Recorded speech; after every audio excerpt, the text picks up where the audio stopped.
Today's episode is sponsored by Dynasty Athletic Performance and NC Football Connections. Hello, everyone. Welcome to the All Season 365 podcast. Be sure to follow us on X and Facebook, but also subscribe to our YouTube channel, Spotify channel, and now Apple Podcast channel. Our ultimate goal here is to connect with as many coaches as possible, not just here in North Carolina, but across the country. Today, we have a special guest. We have Coach Jacob Milligan, offensive line coach at Britt High School in Fayetteville, North Carolina. What's up, Coach? How are you? I'm good, Coach. I'm doing good. Appreciate you having me on here. Appreciate you for making time, Coach. So before we get to today's topic, which is offensive line play, give our listeners a quick snapshot of your coaching journey up until this point. Oh man, it's been a very amazing journey for me, just because my first coaching job was ironically basketball. Oh wow, nice. Talk to us. Yeah, it was at a private school here in Fayetteville Christian, and it was my old youth pastor. He hit me up and he knew I wanted to coach, and he said, I'll just help you get your foot in the door. That's always the thing. There's a coaching thing, especially right now on Twitter. It's big. It's more who you know. I've always been told who you know gets you in the room. What you know keeps you in the room. That's the truth. So him giving me that shot. I think it was big for me being at a private school, a Christian private school, because there I learned how to talk to people. I had to be able to communicate with someone who has very strong beliefs in something and kind of word it a certain way. And you couldn't cuss. It can help me with I've always been able to talk, so that wasn't a problem. But it kind of helped me figure out the coaching side of it. And then from there, my high school coach came back to Fayetteville, Coach Russell Stone, and he ended up at Village Christian. And, my O-line coach, who recently passed away a few years ago, he couldn't coach at the time because he was going to get his own band back together and they were going to coach. And he couldn't. He had cancer. He couldn't coach. So he said, why don't you hit up Jake? Jake knows your offense in and out. He knows my system. We'll get it. So I got a call. I joined Coach Stone over at Village. We lost in the state championship that year and turned the program around. And then from there, we went to Hickory. I had never heard of Hickory. I didn't even know it existed. It's a little place in between Charlotte and App State. It's like a pit stop. Basically. But that was my first public school experience. That was great. They were coming off of, multiple years of losing seasons. And that was my first chance to, I started to kind of do my own thing, started to learn more about the coaching, started finding people on social media and seeing that the evolution of what O-line play was from the only thing I knew.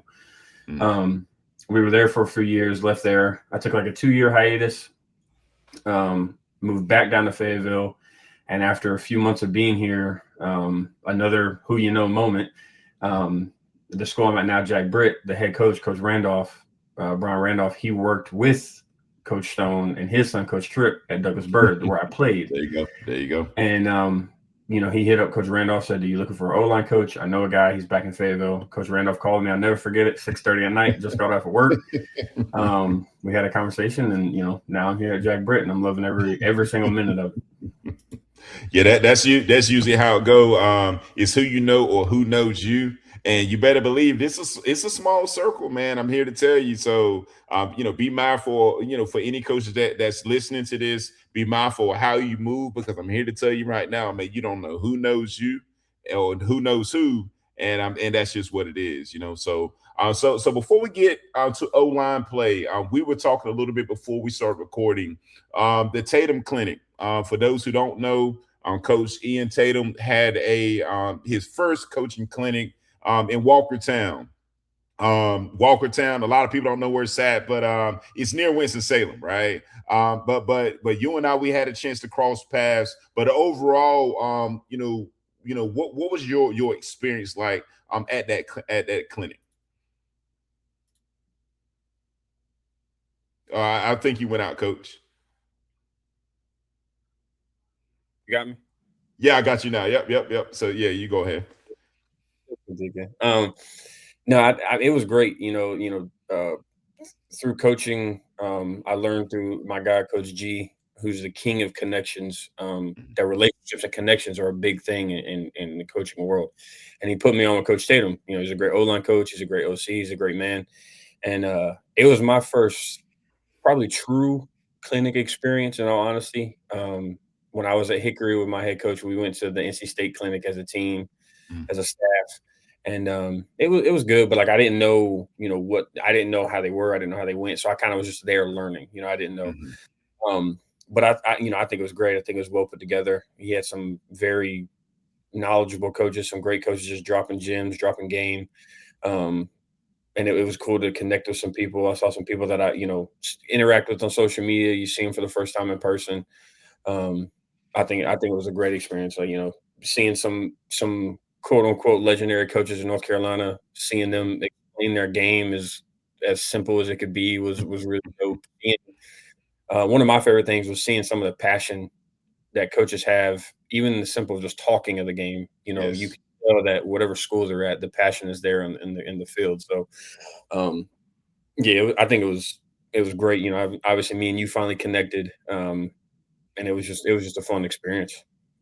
And I'll add on to that as well, because I remember when I first went to my first every clinic, and like you, I was like, whoa, there's a lot going on. You see Hmm. staffs here, you see staffs there, you're there with your guy, but you're like, yo, like, what's going on here? But after going to a few, you realize that everyone is there on the same page. The ultimate goal is to network, get to know who's who, see where Hmm. everybody's at, right? Exchange ideas, because as long as you coaching, there's always a more efficient way to do things. That's teaching a scheme, or just laundry or lining fields, whatever it is that you want to do. My challenge to any coach that go to a clinic, um, go out of your way to introduce yourself to at least 5 coaches that you never met before, right? And Hmm. if you really want to challenge yourself, go to 10 coaches. But try your best to introduce yourself to coaches that you don't know. And before you know it, man, this guy, this guy. And Hmm. then when it's time to get on the move, for one reason or the other, you'll be on the inside scoop. And So then I always was told, Coach Beatty, he's an O line guy. My head coach has respected as his best O line coach he's ever had. Is when you go to clinics, don't go looking for the new thing. right, Look for right. something that you can add to your own, or you can twist. So Add like to your own, yes. I think the only offensive clinic part I went to was Coach Bailey's, because I wanted to see his and playing against Coach Bailey, and then knowing him from Fayetteville, because he helped start Jack Britt where I'm at now. Mhm, mhm. Um, and then I think I left. I did yours, and then Coach. Name slipping my name, but he did like passing game and stuff. Mhm. But I focused on defense. I want to Mhm. know. You know There your you go. enemy, you know yourself. So I went to Coach Metzger's. I went to defensive stuff, and then I went to one of the young coach leadership. So, knowing what you want to go into, I would tell young coaches know what you want to go. Don't go in there going to what you more or less already know. Find Yes. something new to There you learn, go. even if it's something you may not need or whatever. Like, find something new to learn, because having knowledge is never a bad thing. At all. And for those who was wondering, my talking point was about analyzing defensive structures from the offensive perspective, and I just touched on fronts and tendencies and shells, etc. So Mhm. that's pretty much what it was. But man, let's get to this offensive line play, coach, because I Oh don't want yeah, to keep you on the line all night. We can talk all line play all day. But yeah, we can do what are what are the it. core fundamentals you emphasize for your offensive lineman? So for me, it's stance is your biggest weapon. Over the years, I've kind of learned, stances can't be cookie cutter. Mm, I kind of have some guidelines, like really the biggest one is knee inside the ankle. It helps build mm, that power there you and go. everything. Mm, But I can't get my shortest guy, who was like 6 foot 5'11", to match up with my 6'3", 6'4" guys. It doesn't. So stance is the biggest thing. Um, and then for me, I have something I have called no fails. There's mm, 4 of them, and for me, it's something that embodies every aspect of O lineman.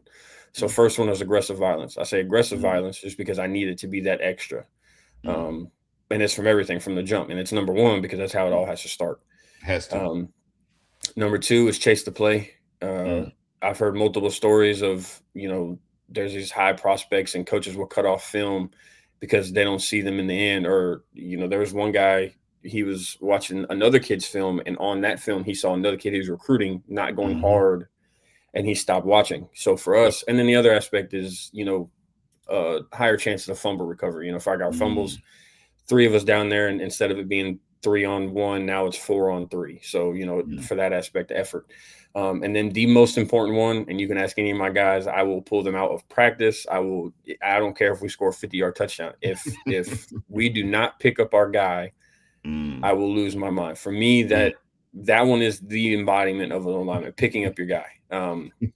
And if you're chasing the play, you're already down there, so it kind of helps. mm, But simple things: picking up your guy, getting the quarterback or running back. He scrambles and he ends up on the other team's sideline. Go over there and get him out. there you go. Physically pick people like it. For me, and that and just by far. And then the last one is celebrate. I'm Mm, being a little bit younger. I want my guys to go enjoy the work that they help put in to get the end zone, because for the most part, your name's not going to be in the paper. You have no yeah. official stats except for negative stats. So, Mm, go enjoy the moment. There's mm, always a trained O lineman picking up the guy who scores. So for me, mm, that kind of those 4 things, they're non-negotiables. Those things have to mm. happen. It'll set the basis for everything else we do. And you brought up a very important part, especially at the end about the celebration. It is so hard. It is so hard for a high school offense to consistently move the ball downfield without a negative play. So when you score a touchdown, man, everybody needs to celebrate, Hmm. because I don't care who got the ball across the plane. Everybody needs to celebrate, because all it takes is one person not doing their job correctly, and the whole play is sabotage. So Hmm. so definitely celebrate. If there's any offensive lineman, high school lineman listening to this, celebrate with your teammates, man. So 100%. coach, let me ask you this: what drills do you use to develop footwork and hand placement? So I tell every old lineman when they come to Jack Britt or wherever I'm at and they play for me, you're going to get bored and it's going to get mundane. But the reason being is because we, to me as a biased answer, we have to be the most technically leaned on than anybody else. Yes. Um, so for us, I have, like most guys, you break it from the ground up. So we'll Mhm, go, we do what's called knee drives. mhm, We'll drive going vertical. We'll turn sideways and drive. And all we're looking for is driving off the instep of that leg, keeping the knee mhm, inside the ankle, and getting off the ball. And mhm, then I do use boards mainly just for younger kids to make sure they keep a decent base so we can get off the mhm, ball. mhm, Um, but we'll go. My guys know the routine.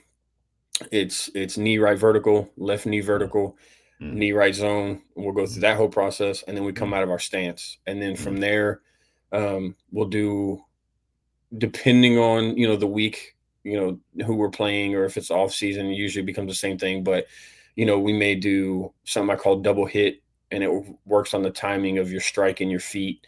mhm. Um, I'll do something called levels. Uh, and I'll say this a lot. I have drills, and for whatever reason, sometimes I forget. I don't create anything. I'm not a Right. I'm not a super smart guy.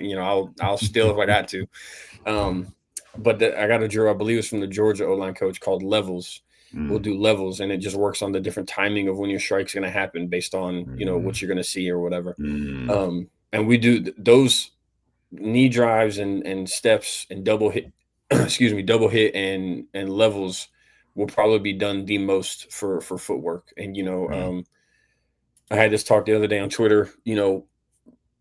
I'm kind of leaning toward, I I I coach the second step.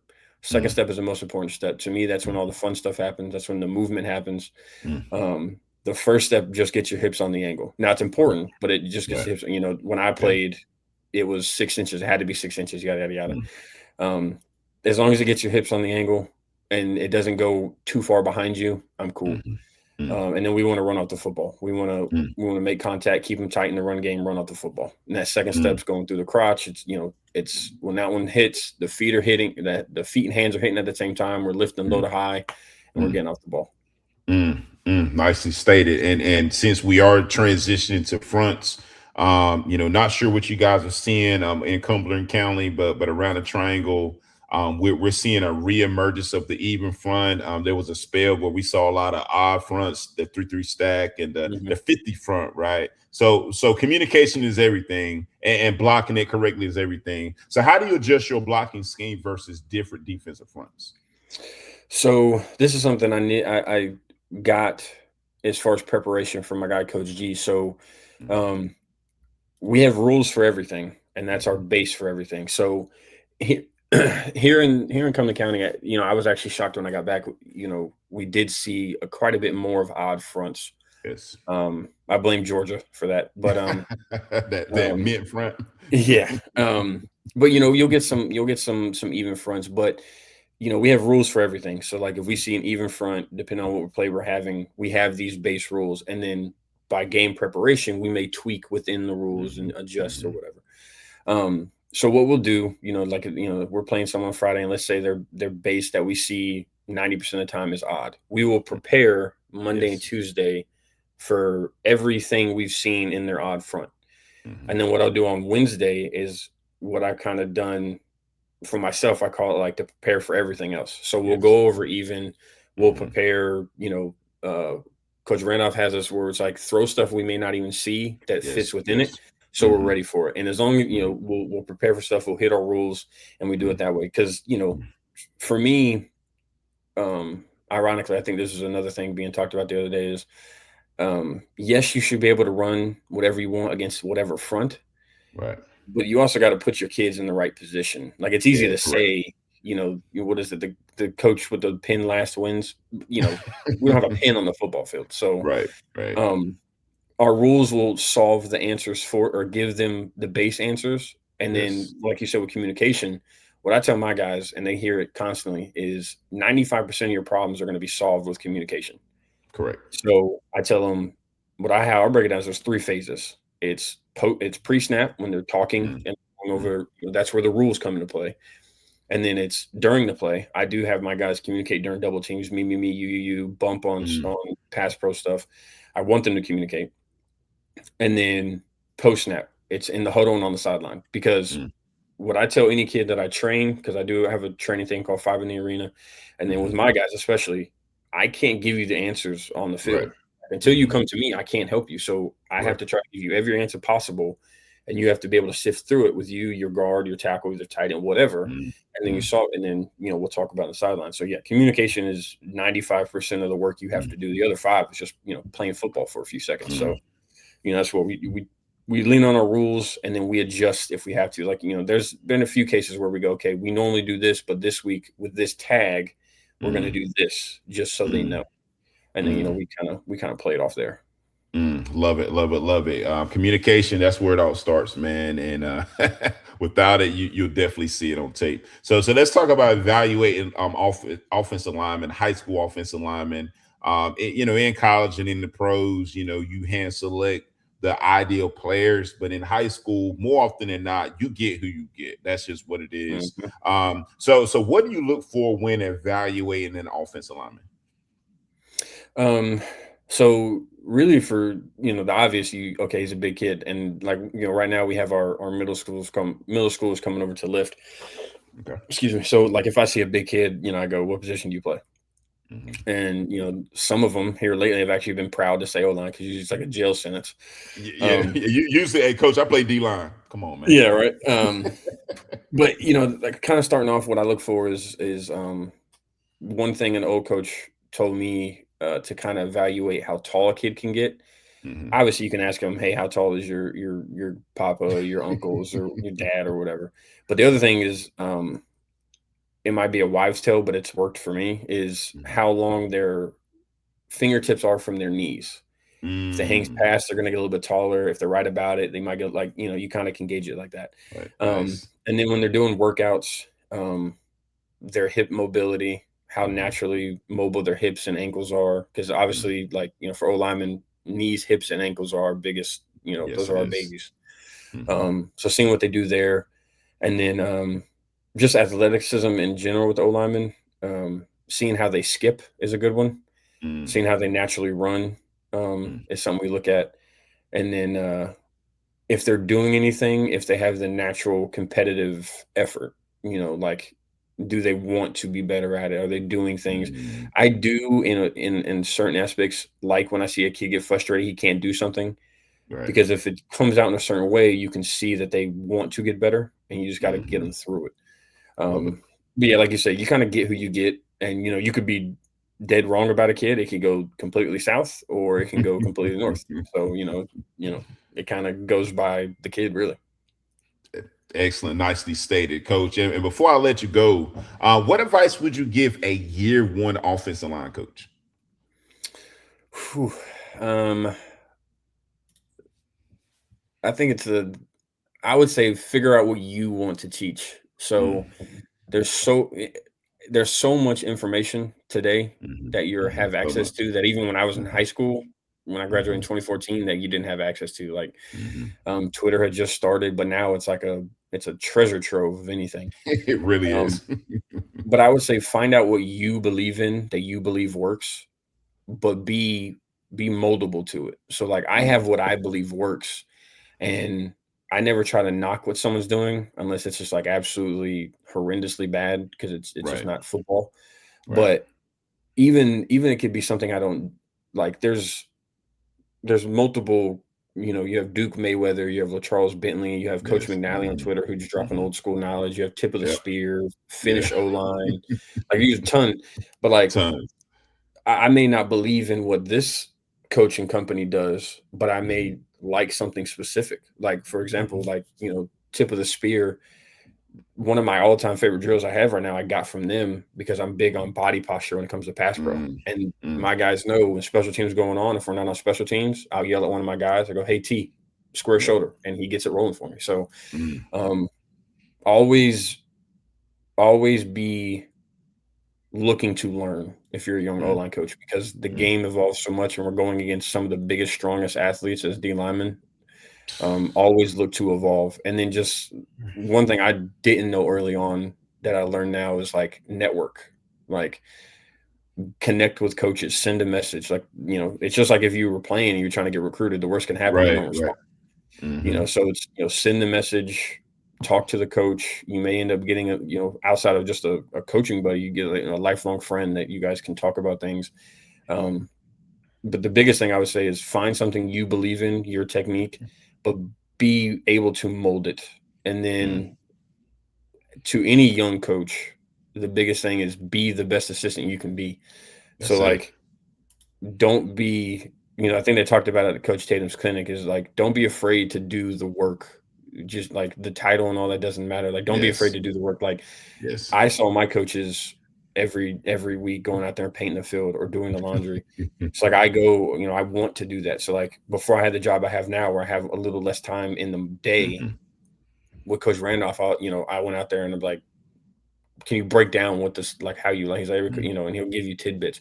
And honestly, in Hmm. some of those situations, that's when the best coaching happens because you're just fellowshipping with your coaches. You're doing laundry and you're making jokes, you're painting the field and you're laughing at someone else. Like it's just like those little moments to do it. So find something you believe in, network, and then be the best assistant coach you possibly can be. Man, nicely stated. And it's funny that you mentioned that because looking back at it, when I first got into this business, there was a lot of stuff I didn't know how to do. I didn't know how to motor field. I didn't know how to run a zero turn, but my head coach at the time at Millbrook, Clarence Inscourt, he showed me how to do it. And I said, wow. Hmm. But it's funny because once a coach shows you how to do it, you take that skill everywhere you go, right? Everywhere you go. And lastly, that your head football coach will never assign you to do a job they wouldn't do themselves, right? Hmm. And that's just what it is. So that's free game, man, and nicely stated, coach. Much appreciated. Appreciate it. Absolutely. Absolutely. All right. Well, thank you for listening to the Off Season 365 podcast. I'm Coach Simmons here with Coach Milligan. Man, we signing off. Peace out. Today's episode is sponsored by Dynasty Athletic Performance and NC Football Connections.